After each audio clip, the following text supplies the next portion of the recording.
Greater Jammu virtual देखने वाले सभी दर्शकों का स्वागत है। 3 दिन से पेट्रोल पंप पर हड़ताल चल रही थी और लोगों के बीच में हाहाकार मची हुई थी कि पेट्रोल पंप्स पर पेट्रोल नहीं है। अब जबकि गवर्नमेंट ने इनकी मांग को मान लिया है, तो आइए बात करते हैं पेट्रोलियम एसोसिएशन के प्रेसिडेंट आनंद शर्मा जी से। सर, आपका स्वागत है। सर, 3 दिन से ये हड़ताल चल रही थी, इसके पीछे का कारण क्या है? देखो, ये पीछे से जो टैंकर हमारे यहाँ श्रीनगर से जम्मू की तरफ जो आते थे, उनको 4-4 दिन छोड़ा नहीं जाता था, क्योंकि कहीं गवर्नमेंट ने आर्डर निकाला था कि फ्रूट्स की गाड़ियाँ जो हैं पहले जाएंगी, उसके बाद टैंकर को छोड़ेंगे।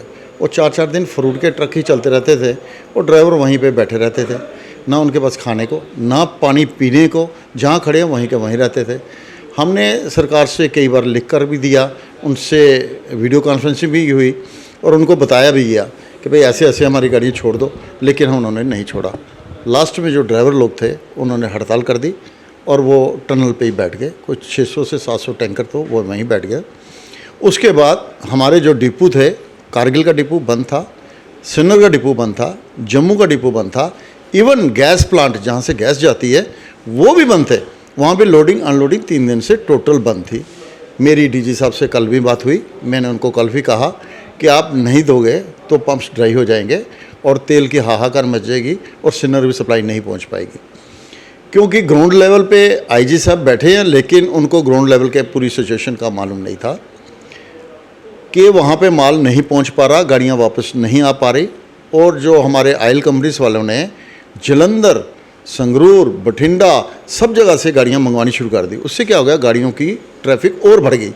लेकिन उसके बढ़ने से क्या हुआ कि माल जो है पूरा फिर भी नहीं हो पाया। आफ्टर ऑल जो ड्राइवर लोग थे वो उन्होंने अब हड़ताल कर दी और हड़ताल करके वो बैठ गए। फिर मेरी आज भी बात हुई, हमारी डिवकॉम से भी हुई, सबसे हमने मैसेज दिया।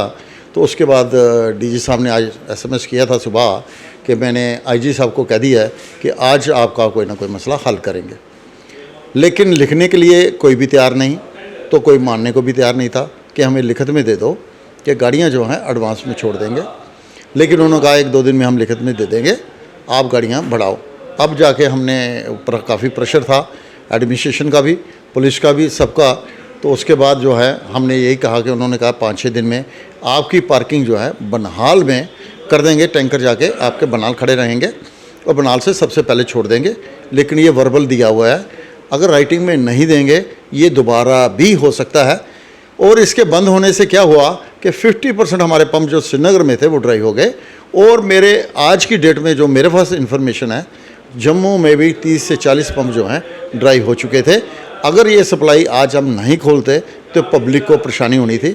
हमने पब्लिक को परेशानी ना हो उसको देखते हुए ड्राइवर से भी रिक्वेस्ट की, सबको रिक्वेस्ट करके हमने जो हमें राइटिंग में उन्होंने दिया है, लेकिन उससे सेटिस्फाई नहीं है। लेकिन हमने कहा पब्लिक को प्रॉब्लम होगी, उसको देखते हुए आज हमने तेल की जो सप्लाई है लोगों को दे दी। अगर नहीं देते तो शाम तक काफ़ी जो है क्यास हो जाता और जो है प्रॉब्लम जो है पब्लिक को आनी थी, उसको देखते हुए आज कर दी। क्योंकि गैस भी जो प्लांट थे वो भी बंद था और गैस भी जो थी लोगों को घर में गैस भी ना मिलती। लेकिन सरकार को मैं ये आज भी कहूँगा कि इसकी तरफ ध्यान दें और ख़ासकर पेट्रोलियम प्रोडक्ट पे ध्यान रखें। एसेंशियल सर्विस है, अगर एसेंशियल सर्विस नहीं पहुँचेगी, तेल नहीं पहुँचेगा, गाड़ियाँ वहाँ नहीं पहुँचेंगे। हमारे डिपोज जो हैं उनका लेवल काफ़ी डाउन हो चुका है, प्रोडक्ट पूरी तरह से नहीं पहुंच पा रहा। अगर इनका अल्टरनेटिव को रास्ता या तरीकाकार नहीं बनाया टैंकर्स का चलने का, तो आने वाले दिनों में तेल की यहाँ पे परेशानी आ सकती है। इसकी जिम्मेवार जो होगी वो सरकार होगी, जो एडमिनिस्ट्रेशन है या ब्यूरोक्रेट्स हैं, ये उनकी रिस्पॉन्सिबिलिटी होगी कि इसको माल को कैसे पूरा करना। जैसे कि आपने अभी कहा कि आपको लिखित में नहीं मिला सरकार की तरफ से कि इस जो ये डिमांड थी आपकी, अगर ये वो लिखित में नहीं देते हैं तो क्या फिर से स्ट्राइक होने के चांसेस है? देखो, अगर वो लिख कर नहीं देते, गाड़ियाँ हमारी नहीं छोड़ते, तो ये हालात बनने वाले हैं। अगर सरकार इस पे गौर नहीं करती और टैंकर्स को, एसेंशियल सर्विस को समझना चाहिए कि तेल जो है डीजल पेट्रोल के बिना गाड़ी नहीं चल पाएगी और अगर तेल नहीं पहुँचेगा तो ज़्यादातर परेशानी जो आएगी श्रीनगर में आएगी।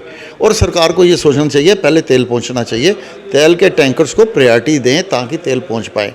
अगर बाहर से भी आएंगे और ट्रैफिक यहाँ पे बढ़ेगी, इनको ये समझना चाहिए कि जम्मू की जो गाड़ी काम कर रही है, अगर वो पहुंच के वहाँ काम पूरा नहीं कर पा रही, स्टॉक डाउन हो रहा है, गाड़ियाँ रोज़ वहाँ पे मूवमेंट नहीं हो पा रही, तो पंजाब से गाड़ियाँ आएंगी तो ट्रैफिक इनकी और बढ़ेगी।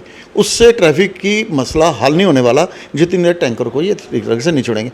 अगर नहीं छोड़ते, अगर इस तरह प्रॉब्लम आई, श्रीनगर से गाड़ियाँ नहीं छोड़ी और जम्मू से प्रायोरिटी नहीं मिली, तो हम जो है फिर अपने हाथ खड़े कर देंगे। ये दोबारा वो सिचुएशन आने में कोई देर नहीं लगेगी, इस पर सरकार को सोचना चाहिए। ग्रेटर जम्मू वर्चुअल से बात करने के लिए धन्यवाद।